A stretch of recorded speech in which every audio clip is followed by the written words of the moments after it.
Data Uyes Attainment TV, your #1 birthday arena.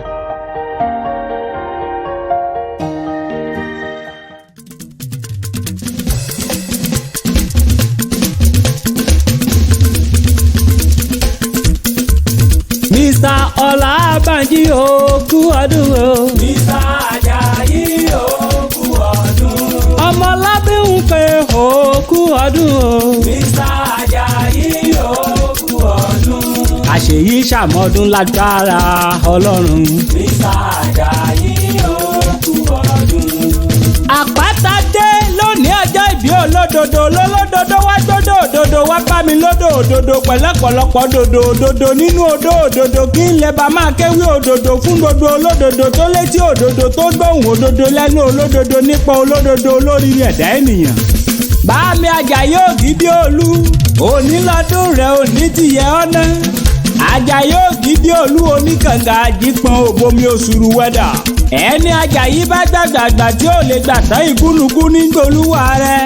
Mr. Àjàyí Mr. Ọlábànjí Johnson ọmọlábí ń pé ọkọ olúwa kẹ́mi sọ́lá bàbá olúwa dámilọ́lá bàbá olúwa bùkún mi mo yin olúwa òun ló ní àpáta ewì ó ní kí n máa dá kekelúke lónìí ọjọ́ ìbí bàbá tó bí ń lọ́mọ ó ní òní lọ́jọ́ ìbí dígí òun ó ní kí n máa dá kekelúke káwa máa gbé tọ́kì sórí àmàlà bá mi Àjàyí Ọlábànjí ó sọdún èyí o bàbá olúwa fi káyọ̀ mi bàbá olúwa pa mí lẹ́rìn bàbá olúwa tó mi sì ní tèmi bàbá olúwa dára sí mi máa wọlé máa rọra òní lọ́dún rẹ ọlọ́dún ní mọ́dún ẹ̀ lọ́dún torí oyin mọ tiẹ̀ nínú afárá èjòlá mọ tiẹ̀ nínú àpàyè kò ló mọ tiẹ̀ lálárèrè erin mọ tiẹ̀ nínú igbó ńlá ẹ̀fọ́ mọ tiẹ̀ lọ́ọ̀dàn Mr. Johnson ó kú ọdún o ọkùnrin gbẹ̀ngbẹ̀ng gidi ọkùnrin gbẹ̀ngbẹ̀ng gidi afárádá afárá ọ̀dà ó dá mi lójú pé bá mi Àjàyí yóò kọjá odò láì fara komi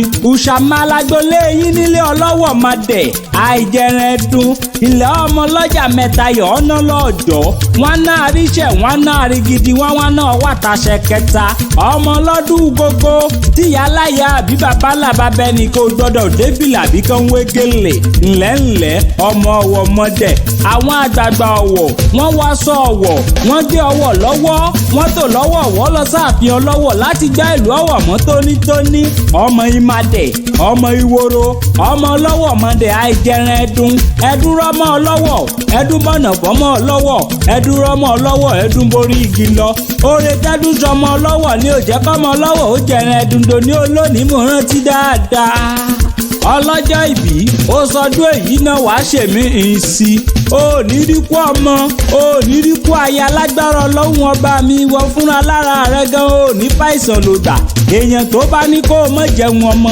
àbẹ́ni tó bá ní kó o mọ̀ pẹ̀ láyé ọrùn ó mọ̀ wọrú wọn ni bẹ́ẹ̀ ni tó ru sìmẹ́ǹtì mẹ́fà pọ̀ ẹ̀yà kàlà ni ó mọ̀ sì kú gbogbo ẹ̀dá tán bá ní òní rìn jìnnà gbọ́mi yéké o bó o ti sọdún èyí nínú iyì ẹ̀yẹ owó rẹpẹtẹ àtàlàáfíà tí ń ṣe bálẹ̀ ọ̀rọ̀ láyé ń bí wàá tún fara rẹ ṣèyí tó ń bọ̀ lọ́nà ọdọọdún báyìí là ń rórógbó ọdọọdún là ń ráùsà ọdọọdún là ń rọmọbì lórí àtẹ lágbára Ọlọ́run ọba ọdọọdún là ó mọ rí ọtọ ó mọ yẹn pàǹdà níwájú àbínú ẹni láṣẹ Ọlọ́run ọba mi ìkankan nínú ọmọ rẹ ò ní sọkú mọ́ lójú èèyàn tó bá ní kó o mọ̀ jẹun ọmọ mẹ́wàá péré lèmi ó kà fúrú wọn onítọ̀hún ò sì ní jèrè kankan nínú wọn torí sọ̀pọ̀nà apá méjì akẹjọ ògùn apá méjì akẹfà ikú fúnra lára rẹ̀ apá méjì àsì kẹrin méjì nínú wọn ò ní jára ayé wọn ò sì ní jẹ́rù ọ̀run méjì tó kù fúnra lára wọn ni wọ́n fẹsẹ̀ ara wọn ní lọ́jáde tí wọn ò sì ní wálé mọ́ bá mi Mr. Àjàyí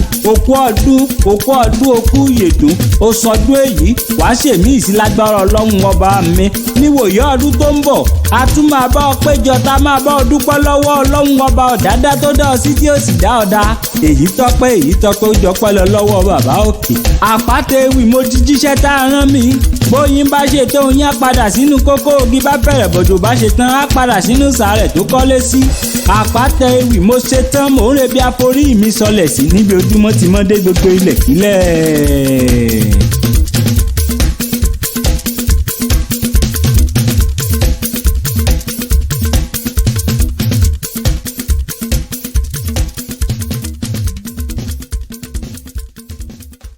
Thank you for watching our video and follow us on Instagram, Twitter and Facebook at Apata Ewi. Please don't forget to subscribe to our YouTube channel for more videos.